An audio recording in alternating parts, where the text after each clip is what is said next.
우리 이 문학 두 번째 거부터 먼저 하고 독서할까? 아까 읽다만 거부터 30페이지 볼게요. 30페이지. 30페이지에서 나 작품을 한번 보겠습니다. 아까 보기 읽었지? 자, 그럼 주인 잠든 집에 문이 어이 열었느뇨. 주인 잠든 집이 어딜까요? 주인 잠든 집 우리나라야. 우리나라. 아까 우리 보기에서 임진왜란 상황이라고 그랬잖아. 임진왜란. 그지? 주인은 잠들고 있고 문이 열려 있어. 도둑이 들었겠지. 도둑이 누구야? 일본이겠지. 일본. 자, 그래서 도적이 엿보거든 개는 어이 짖지 않는가. 그럼 이 개는 뭘 상징할까? 나라를 지키는 사람들이야. 나라를 지키는 사람들. 또 짖지 않아요. 대양 큰 바다를 바라보니 외적의 배가 가득하다. 술이 깨더냐. 병기 병장기를 뉘 가지려. 누가 가지고 있겠느냐. 그럼 여기서 이 술은 뭐야? 술? 잠들어 있는 이유야. 나라를 지키지 않고 잠들어 있는 이유. 술이 깨더냐. 병장기를 누가 가지겠느냐. 감사, 병사, 목부사, 만호청사 다양한 벼슬아치들입니다. 살림이 비어있던가. 수의곰은 쉽게 들어가서 어리석을 싸. 어리석은 것은 김수 보니까 김수와 신립 어휘풀이에 나와 있죠. 김수는 외적의 침략 소식에 도망간 관료고, 신립은 배수의 진을 지고 외적과 싸우다가 패전한 장수야. 그러면은 일단 김수는 세모, 신립은 동그라미인데, 근데 신립도 결국에는 졌지. 전쟁에서 졌어요. 약간 태도는 달라. 그러니까 어리석은 것은 김수, 빈성을 누가 지키겠느냐. 우습구나 신립아, 배수진은 무슨 일인가. 결국에는 나라를 지키다 실패한 실존 인물들입니다. 조령과 추풍령 다 상고개입니다. 상고개. 추풍령이 높다고 하겠느냐, 한강을 깊다고 하겠느냐. 뭔 소리야? 외적들이 쉽게 쳐들어온다는 얘기야. 대책이 어설프니 하늘이라 어찌하려. 하늘도 어찌할 수가 없어. 하늘도 우리를 도와줄 수 없다는 얘기야. 대책이 어설퍼서. 하고 많은 백관도 많은 관리들도 수만 채울 뿐이구나. 머리수만 채우고 있다는 얘기예요. 나라를 지키지 못하고 일석에 하루 저녁에 달아나니 이 시름을 누가 맡겠느냐라고 비판하는 거지. 자, 그다음 중량 뒷부분 볼까요? 조상 지킨 영토에 도적이 임자가 되어. 도둑들, 일본 애들이 주인이 돼서 산마다 죽이거니 골짜기마다 상처를 내니 원통한 피는 백성들의 피예요. 백성의 피 흘러내려 평지가 강이 되니. 과장법이네. 과장법. 피가 흘러서 강물을 이뤘다는 거야. 천지도 분간 못해서 피할 곳이 전혀 없구나. 성인을 능욕하니. 성인 어휘풀이 보니까 유교의 성현들을 얘기하는 거야. 성인을 능욕하니 왕릉이나 보존할 수 있겠느냐. 아이를 죽이거니. 그럼 성인을 능욕하고 아이를 죽이는 거 다 일본 애들이에요. 외적들입니다. 아이를 죽이거니 늙은이라 살아있겠느냐. 늙은이도 죽어. 복선화음 권선징악입니다. 권선징악. 뉘라서 옳다고 하더냐. 내가 보니까 권선징악 아닌 것 같아. 악한 놈들이 벌을 받아야 되는데 벌 받지 않고 있어. 얼마나 어리석어야 이 하늘만 믿을러냐. 하늘만 믿고 있는 게 잘못됐다는 거야. 지금 하늘의 이치에 따르면은 복선화음 해야 되는데, 권선징악 해야 되는데 지금 요 상황이 아니거든. 그러니까 하늘만 믿고 있으면 안 된다라고 비판하는 거예요. 됐지? 자, 그러면은 이제 문제를 풀어볼게요. 5번부터 8번. 5번부터 8번. 지금 보세요.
8번은 어려울 거야.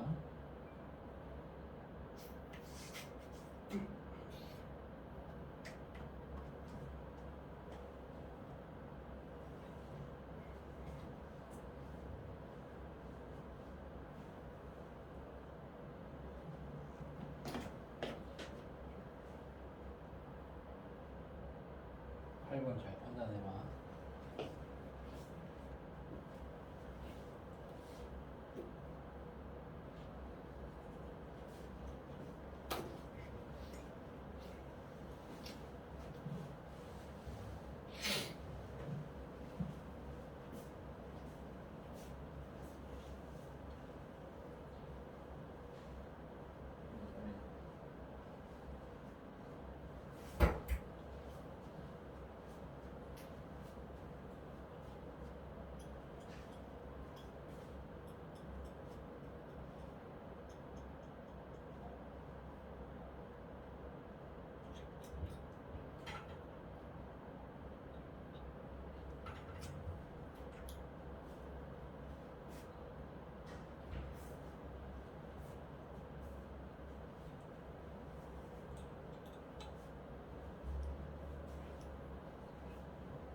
다 했어? 도진이?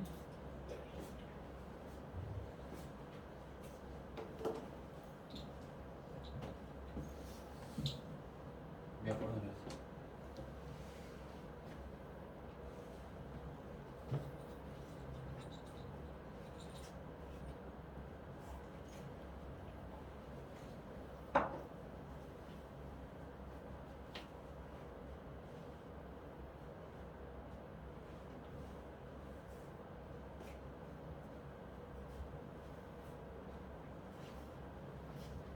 너네 요 숙제 이 국서 선생님이 시키는 거잖아, 그지? 이게 정리하는 거 아니야? 너 혼자 하는 거야? 어? 이 국서 선생님 숙제에는 그럼 국서 선생님이 이렇게 필기해 준 거를 똑같이 쓰는 거야? 일단 적고 왔어. 그러니까 여기다 적은 거를 나중에 너희들이 정리하면서 맞아? 그렇게 하는 거야? 자기가 다시 정리. 다시 그 내용을. 그렇지. 근데 사실 제일 좋은 거는 그냥 너희들이 먼저 그냥 정리하는 게 더 중요해. 먼저 수업을 듣기 전에.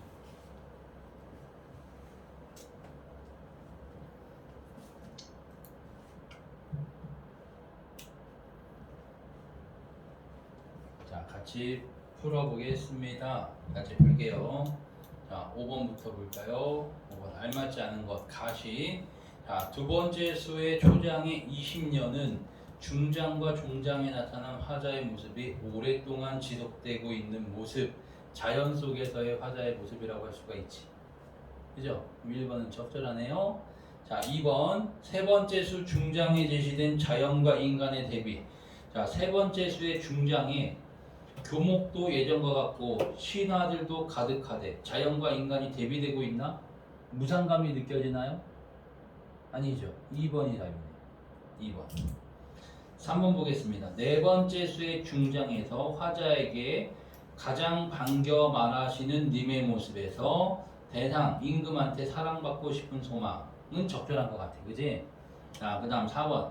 네 번째 수의 종장에 먹은 말씀, 내 마음 속에 먹은 말씀, 먹은 마음은 세 번째 수 초장에 둘 데 없는 마음에서 이어진 것.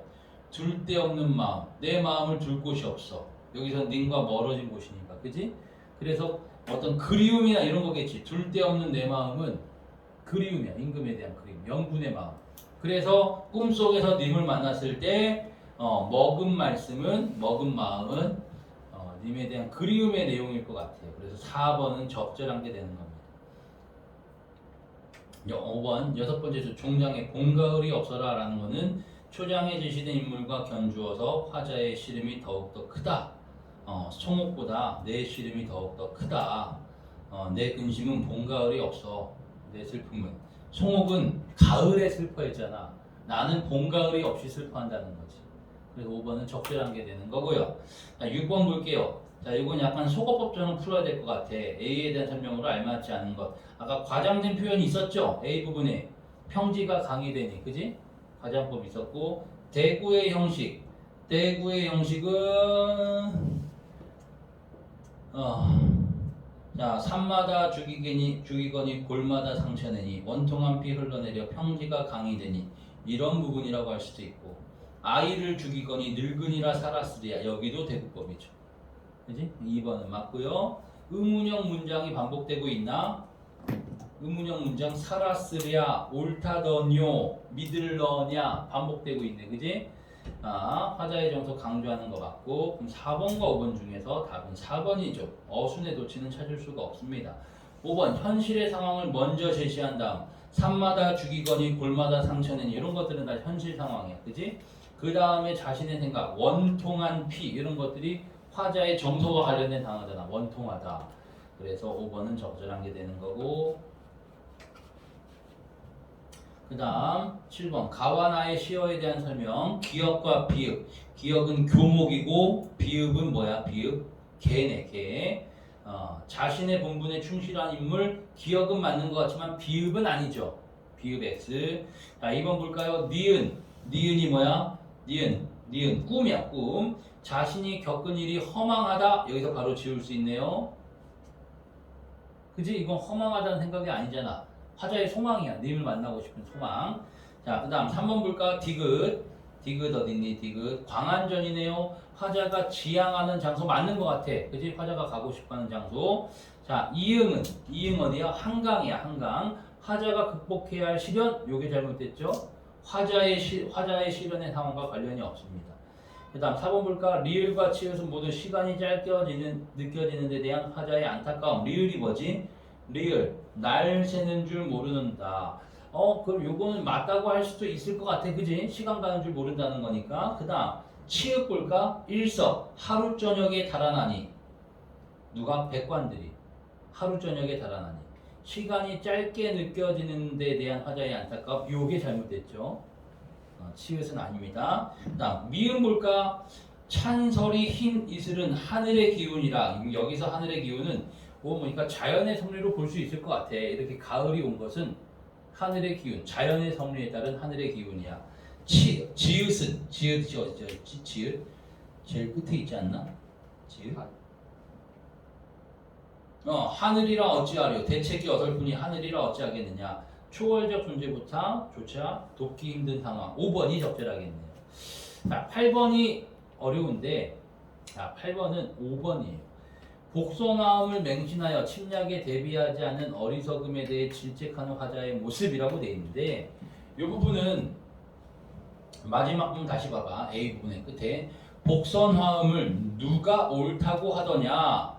얼마나 어리석어야 이 하늘을 믿고 있겠느냐, 이 하늘만 믿고 있겠느냐. 그래서 요거는 복선화음하지 않는 하늘이잖아, 그지? 그러니까 이런 상황에 대한 안타까움이라고 봐요. 이 상황에 대한 안타까움. 하늘, 이 신하들이 하늘은 권선징악할 거니까 쟤네들 언젠가는 징벌 받을 거야. 이걸 믿으면서 지금 나라를 안 지키는 게 아니잖아. 그래서 이런 지배층에 대한 작가의 비판이라기보다는 상황에 대한 화자의 안타까움이라고 봐야 돼요. 자, 앞으로 넘어갔어요. 14페이지. 자, 지문은 그렇게 길지 않습니다. 자, 그리고 7번 풀 때는 이 보기의 상황을 정리를 해야 돼. 그냥 풀면 안 돼요. 그림으로 그려서 정리를 해야 돼. 요거는 이 7번은 뭐와 관련된 거냐면은 제일 마지막 문단과 관련된 거. 자, 요거를 12분 동안 지금부터 풀도록 합시다. 문제 4문제짜리인데 12분이나 줬어요. 이렇게 만만하진 않은 것 같아요.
7번 한번 하려고 해봐. 정리하면 좀 적절한 거 찾는 거고.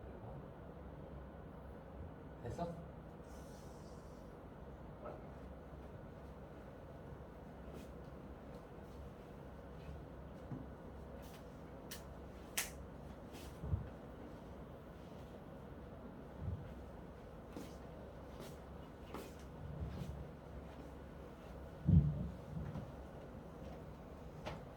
자, 어렵긴 해요. 근데 우리가 이런 지문에서도 일단 최소한 두 문제는 맞아줘야 되고, 그지? 어? 그리고 세 문제는 맞출 수 있게끔 노력을 해야 돼. 7번은 이 보기의 상황을 앞에 있는 내용이랑 적용시켜서 해야 되는데 이거는 어려워요. 앞에 있는 지문의 내용 자체가 이해가 안 되면은 이건 이해해야 되는 거거든. 자, 같이 해보겠습니다. 이렇게 쌤이 이 지문의 내용을 좀 정리해놨어. 이게 지문 전체를 정리한 거고 여기까지가. 요거는 지금 7번 문제 때문에 이렇게 정리해놓은 거야. 7번 문제 때문에. 자, 같이 보면 더 해볼게요. 자, 연대 채무는 동일한 급부에 대해서 여러 채무자들이 각자 급부 전체의 이행 의무를 지니는 게 연대 채무야. 연대 채무. 이 연대 보증이란 말 들어봤니? 요즘엔 없어졌어요. 그게 되게 안 좋은 거야. 연대 보증. 연대 보증이라는 거는 이제 보증 서는 거 자체가 예를 들어 너가 사업을 해. 은행에서 대출을 받아. 근데 내가 대신 보증을 서주는 거야. 얘가 망하면 내가 돈 줄게요. 이게 보증 선다라고 하는 거거든. 근데 요거 자체가 이 사람은 그러면은 너가 사업이 망해도 아니면 그냥 그 돈 갖고 튀어도 그 돈 누가 갚아야 돼? 얘가 갚아야 돼. 너는 갚을 의무가 없는 거야. 아무튼 이 연대 채무인데요. 급부는 뭐냐? 채권자가 청구할 수 있는 권리인 채권에 의해서 채무자가 이행해야 하는 행위가 급부야. 급부. 그러니까 이 급부는 의무가 되는 거지. 의무. 이겠죠? 예를 들어서 야 돈 갚아. 그러면 여러 채무자 각자가 요거를 이행할 의무를 지니고 있는 거야. 돈을 갚을 의무. 자, 근데 계속 볼게요. 하나의 급부에 대해서 채권자 또는 채무자가 2명 이상인 것을 다수 당사자의 채권 관계라고 합니다. 자, 다수 당사자의 채권 관계는 뭐야? 채권자 또는 채무자가 2명 이상인 거야. 요거랑은 약간 달라요. 연대 채무는 채무자가 2명 이상인 거고, 다수 당사자의 채권 관계는 채권자 또는 채무자가 2명 이상인 거야. 똑같은 거라고 생각하면 안 돼. 약간 다르지? 다수 당사자의 채권 관계라고 하는데 연대 채무는 채무자가 여럿인 것에 속한다. 그러니까 다수 당사자의 채권 관계에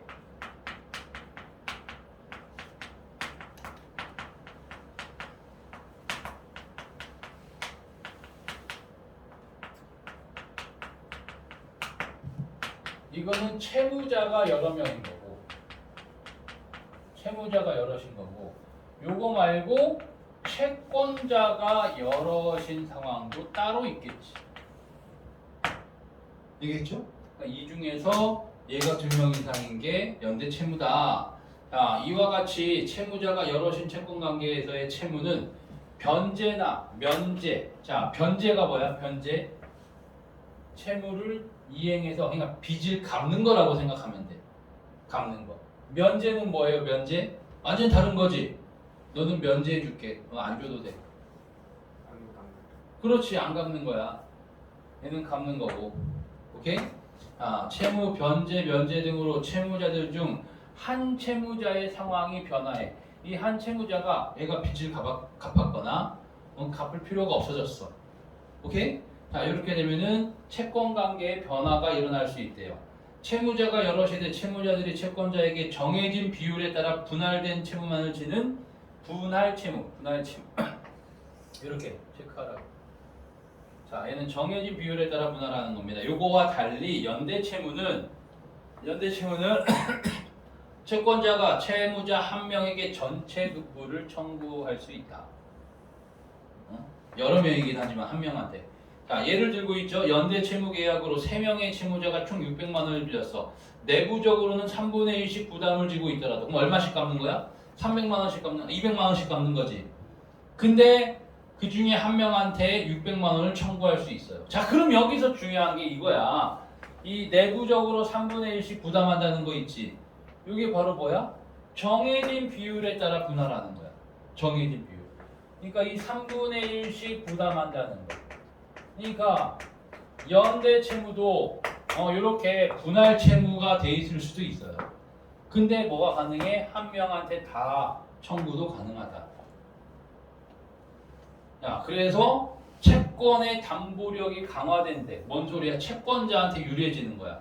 만약에 이렇게 하면은 2명은 갚았는데 한 명은 안 갚아. 그럼 채권자한테 불리해지는 거잖아. 그지? 야, 너네 다 못 내겠으면은 너가 다 모아서 600만 원 갖고 와. 너가 다 갖고 와. 이렇게 할 수도 있다는 거야.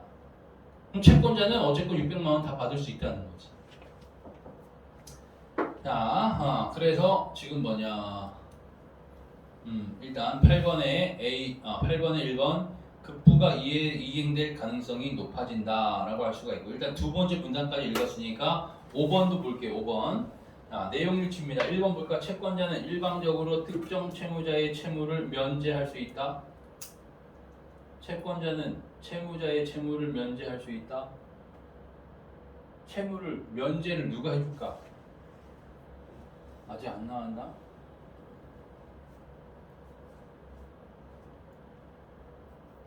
면제해 주는 거? 면제해 주는 거? 면제해 주는 거 여기서 찾아야 돼.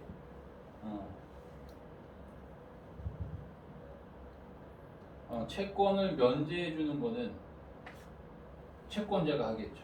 그래서 1번이 답이 되고 2, 3, 4번까지는 다 두 번째 문단까지 볼 수 있는데 분할 채무의 채무자 각각은 분할 채무에서 채무자 각각은 채권자에게 급부 전체를 이행한다. 급부 전체를 이행하는 것은 연대 채무지. 분할 채무는 정해진 비율에 따라서 이행하는 거야. 그래서 X. 3번 볼까? 채무자가 둘 이상이어야만 다수 당사자의 채권 관계가 성립한다. 이게 잘못된 거라고. 채권자가 2명 이상이어도 다수 당사자의 채권 관계가 성립이 되는 거예요.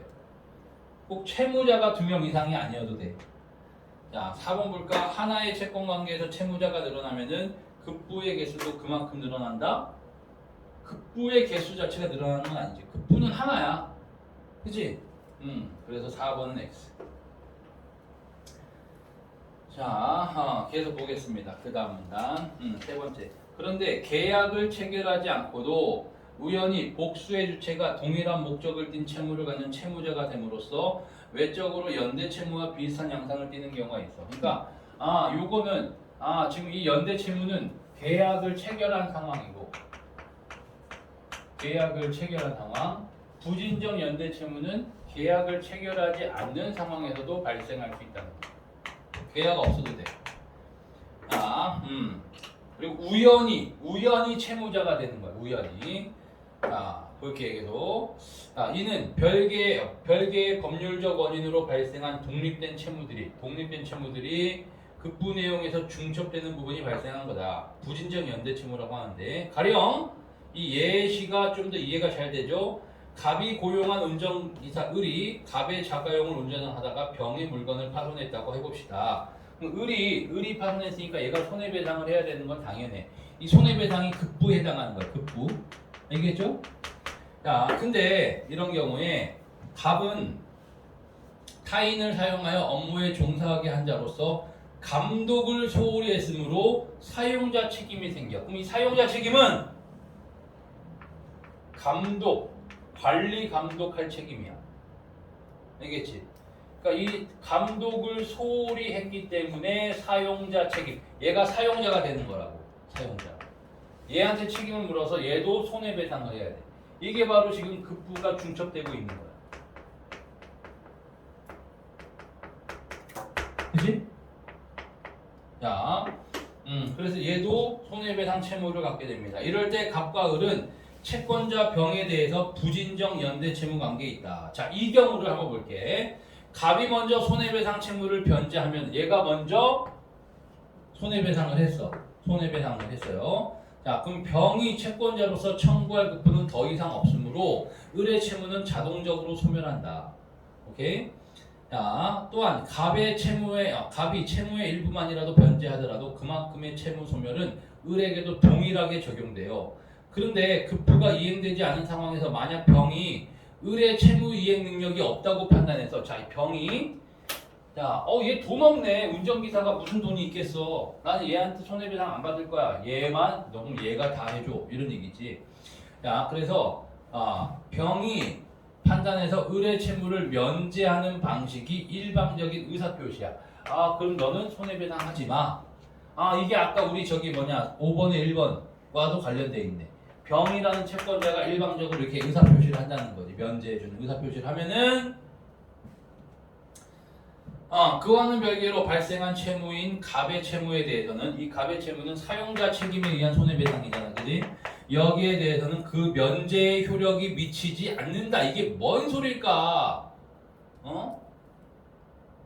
갑의 채무에 대해서는 면제 효력이 미치지 않아요. 그런데 이 면제 효력이 미치지 않는다는 건 뭔 소리냐면은 아까 잘 봐봐. 얘가 만약에 채무를 이행했어, 다 갚아서 손해배상을 했어. 그때는 얘한테 영향을 미치지. 손해배상 할 필요 없지. 손해배상 할 필요 없어. 변제를 하는 경우. 근데 병이 얘를 면제해줬어. 그럼 얘도 면제가 되니? 아니지. 그래서 얘한테는 효력을 미치지 않는다는 거야. 얘는 다 갚아야 돼. 손해배상 해야 돼. 자, 그 다음.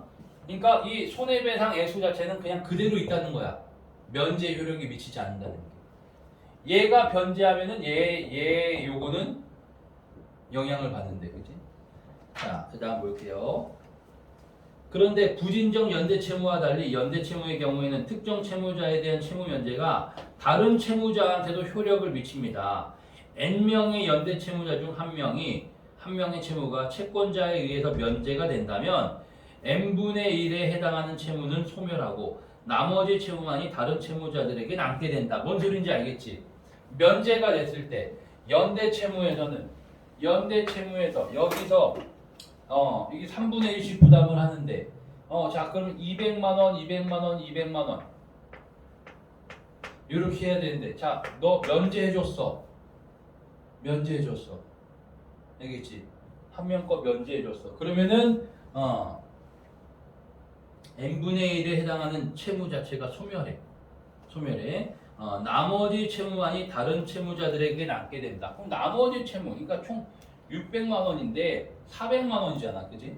400만 원인데 이게 한 명에게 청구가 가능할 수도 있었거든. 그러니까 이게 원래 600만 원 청구가 가능했는데 한 명에게 청구하더라도 이때는 400만 원만 청구한다는 거야. 알겠죠? 영향을 미쳐. 근데 얘는 그렇지 않아. 그대로 자기가 갚아야 될 돈 똑같아. 자, 그 다음 부진정 연대채무에서 채무자들 사이에 서로 채무액이 다른 상황이 발생할 수 있는데 이 경우 이건 좀 이따 할게요. 마지막보다는 7번 할 때. 자, 그래서 우리 일단 8번 계속 볼게요. 8번에 2번 볼까? 2번 어디니? B. 연대채무와 비슷한 양상을 띠는 경우 부진정 연대채무가 채무를 균등하게 나누어 부담하는 방식을 취하는 것. 채무를 균등하게 나누어 부담하는 방식을 취하는 것은 연대채무야, 부진정 연대채무야? 부진정 연대채무? 채무를 동일하게 나누니? 동일하게 나누는 게 아니죠. 이건 부진정 연대채무에 해당하는 게 아니네. 연대채무와 비슷한 양상이 아니네요. 그치? 그러니까 2번이 잘못된 거예요. 2번이 X. 자, 그 다음 이제 6번 보겠습니다. 연대채무와 부진정 연대채무에 대한 설명으로 알맞지 않은 것. 자, 1번부터. 연대채무는 채무자들 사이에 계약을 필요로 한다라는 게 여기에 없었어. 그지? 여기 없었지만 부진정 연대채무 설명할 때 계약을 체결하지 않고도라고 돼 있었잖아. 그지? 그러니까 쟤는 계약을 체결하는 상황이야. 그러니까 6번에 1번은 적절한 설명이 되는 겁니다. 그러니까 이 세 번째 문단을 보고서 기억을 판단해야 돼. 오케이? 자, 그 다음 2번 볼게요. 기억은 연대채무는 채권자가 특정 채무자의 채무를 면제하면은 다른 채무자의 채무액이 달라진다는 거 네 번째 문단에 영향을 받는다라고 했지. 효력을 미친다라고 했지. 얘는 효력을 미치지 않고. 오케이? 그래서 2번도 적절한 거고요. 3번 볼게요. 3번이 어렵습니다. 3번.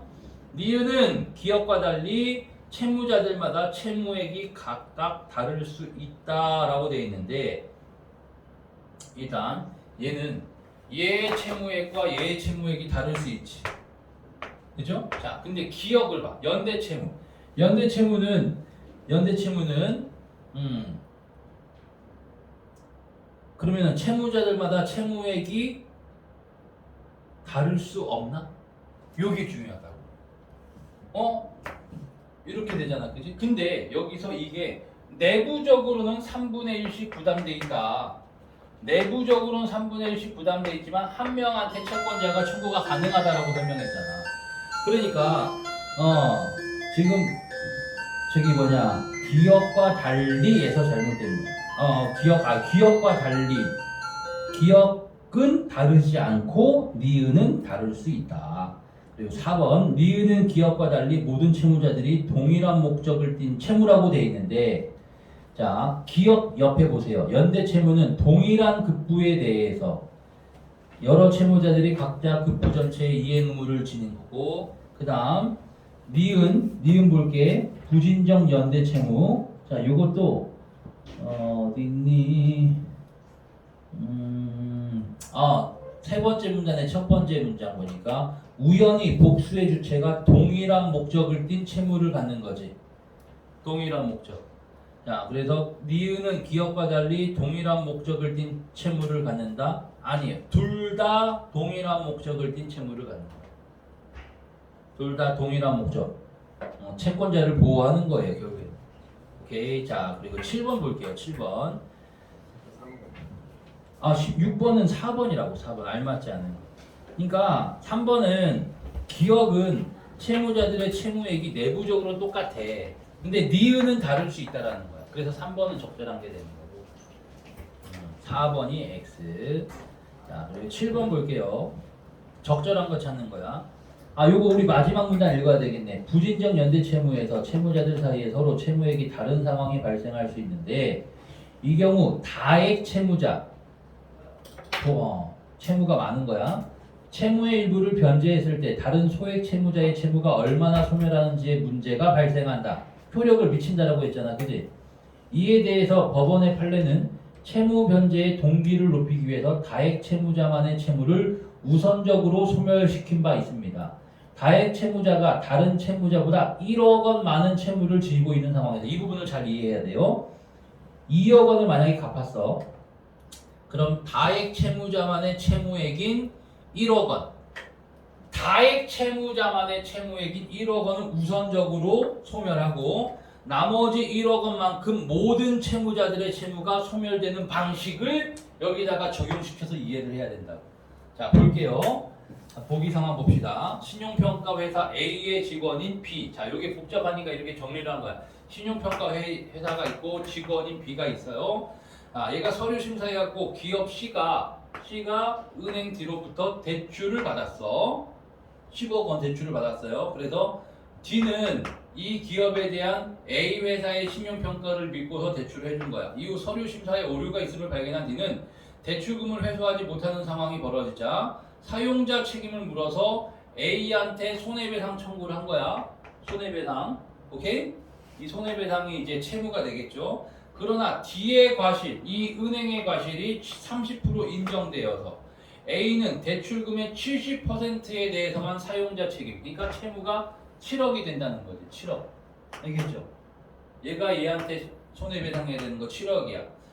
그리고 D가 B한테는 손해배상 청구를 하지 않았어요. 그럼 얘는 지금 채무자가 아닌 거야. 얘는 채무자가 아니야. 갚을 거 없어. 오케이? 그리고 B에게는 채무가 발생하지 않아. B한테는 채무가 발생하지 않고 얼마 후 C가 대출금 중 5억 원을 변제했지. 자, 이 기업 C가 갖고 있는 채무는 대출금을 갚아야 되는 전체 10억이 되는 거예요. 10억. 그 중에서 5억을 갚은 거야. 오케이? 자, 그럼 이렇게 됐을 때 지금 채무액이 많은 게 얘야. 얘가 다액 채무자가 되는 거고. 얘는 10억이고, 얘는 7억이지. 얘는 소액 채무자가 되는 거예요.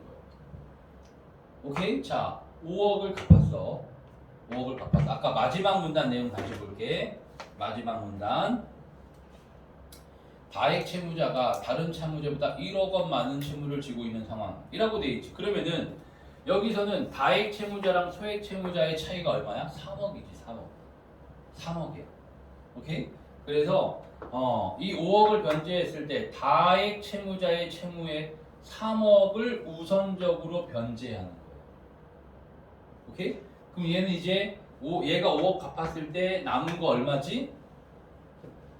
C가 남은 거 7억이지. 7억. A도 역시 7억. 그래서 A, C 둘 다 7억이 남은 상황이야. 근데 5억 갚았잖아, 그지? 5억 갚았으니까 아까 마지막 문단에서 이렇게 먼저 소멸하고 나머지 금액만큼 모든 채무자들의 채무가 소멸이 되는 거야. 그러니까 그럼 3억은 먼저 여기서 빼줬고 이제 2억이 남았는데 2억씩을 7억에서 2억씩을 변제해 주는 거지. 그래서 A랑 C 둘 다 2억씩 사라져서 A가 5억 남고 C도 5억 남게 되는 거예요. 갚아야 되는 빚이. 알겠지? 오케이? 그러니까 지금 얘 입장에서는 총 17억의 손해배상을 받아야 되잖아. 총 17억. 그치? 근데 자 얘가 지금 5억 갚았어. 그럼 얘는 지금 5억 받았지. 5억. 이렇게 남은 상황이야. 얘가 받을 수 있는 거는 15억이네. 15억. 그죠? 아무튼 이런 상황이죠. 자, 그래서 1번부터 볼게요. 1번 C가 대출금 중 5억 원을 변제함으로써 A와 C에 대해서는 D에 대한 채무가 각각 5억 원씩 남게 되겠군. 1번이 답이 되는 거고. 자, 2번 C의 대출 절차에 대해 A도 책임을 져야 하지만 A와 C의 채무는 급부 내용이 중첩되지 않는군. 요거 자체가 지금 부진적 연대 채무의 상황이잖아. 부진적 연대 채무는 급부가 중첩되는 거지. 급부 내용이 중첩되는 거예요. 오케이? 그러니까 똑같은 사건에 대해서 지금 손해배상이 겹친다는 겁니다. 그래서 2번 X, 3번 D의 과실을 30% 인정한 것으로 볼 때 D도 B의 서류 심사에 대해서 일정 부분 사용자 책임은 누가 지고 있지? 얘를 고용한 A가 사용자 책임이 있는 거야. D는 상관없어요. 그리고 4번 C가 대출금 중 5억 원을 변제했으나 A와 B는 채권자 D에 대해 여전히 부진적 연대 채무 관계. B는 처음부터 채무자가 아닌 거야. 손해배상 할 필요 없으니까. 오케이? 그래서 4번 X고요. 5번 A가 대출금 중 7억 원에 대해 손해배상 채무를 지게 되므로 맞죠? C는 D에 대해 3억 원에 대해서만 변제할 의무가 있다? 아니죠. 얘는 10억을 대출 받았기 때문에 10억 원을 갚을 의무가 있는 거야. 오케이? 그래서 여기서 이걸 빼는 게 아니다. 이렇게 되는 거야. 그래서 지금 D은행 D 같은 경우는 자기들이 빌려준 돈 10억에다가 손해배상으로 받는 금액은 사실 실질적으로 5억이 되는 거지. 5억. 알겠죠? 자, 그리고 우리 뒤에 보면은 또 어려운 것들이 뭐가 있냐면 양자역학과 관련된 지문이 한 2개인가 이렇게 연속적으로 나옵니다. 양자역학이 어려운 이유는 우리의 상식으로 이해가 안 돼요. 그게 양자역학의 특징이야. 우리가 살고 있는 이 현실 세계랑은 달라. 이해하기 힘들어. 네. 나머지 저기 특히 16페이지에 있는 거 있죠? 16페이지. 여기서도 13번을 제외하고 11번 정도까지는 우리가 충분히 맞춰줄 수 있어야 돼. 이거 자꾸 연습하라고. 좀 까다롭긴 하지만 2점짜리도.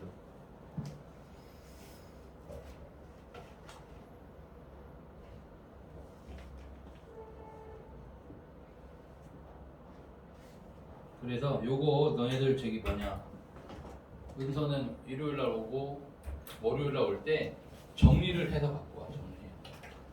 정리해서 근거를 다시 따져보고. 알겠지? 본인이 졸지만 말고.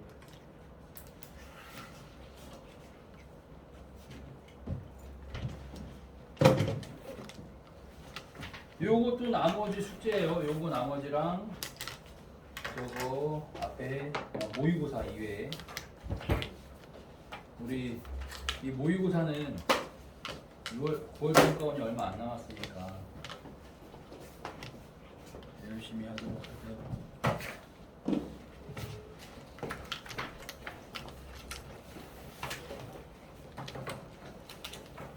아이고.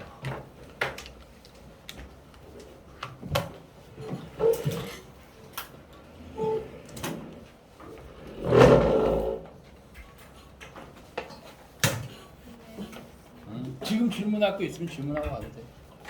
지금 없어? 아 가야지 집에.